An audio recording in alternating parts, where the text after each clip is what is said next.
Bricks దేశాల మధ్య cyber భద్రత మరింత బలోపేతం కావాలని కేంద్ర కమ్యూనికేషన్స్, గ్రామీణాభివృద్ధి శాఖ సహాయ మంత్రి డాక్టర్ పెమ్మసాని చంద్రశేఖర్ ఆకాంక్షించారు.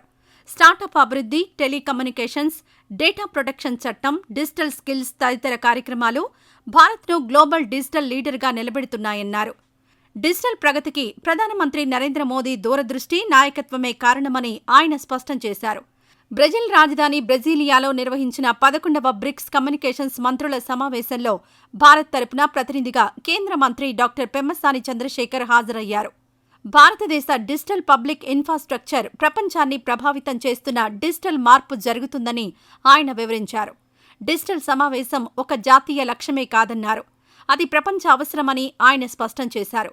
ఆ క్రమంలో ఆధార్, యూపీఐ తదితర అంశాల వల్ల భారత్లో ఎలా డిజిటల్ చైతన్యాన్ని సాధించాయనేది ఈ సందర్భంగా ఆయన సోదాహరణగా వివరించారు.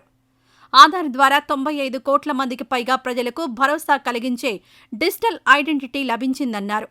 దీనివల్ల ప్రభుత్వ, ప్రైవేట్ సేవలకు మరింత సౌలభ్యమైందని చెప్పారు.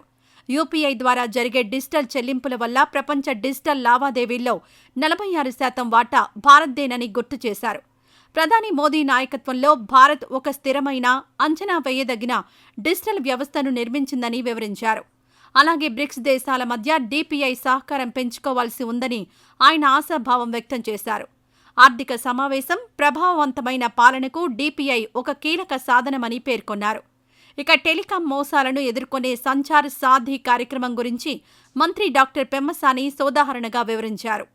ఈ వీడియో నచ్చితే లైక్ చేయండి. అలాగే మా ఛానల్ ని ఫస్ట్ టైం కనుక చూస్తున్నట్టయితే ఇప్పుడే సబ్స్క్రైబ్ చేసుకుని పక్కనే ఉన్న గంట సింబల్ ని యాక్టివేట్ చేసుకోండి. అప్పుడే మేము పెట్టే ప్రతి వీడియో మీకు నోటిఫికేషన్ గా వస్తుంది. అలాగే ఈ వీడియో పూర్తిగా చూసినందుకు ధన్యవాదాలు.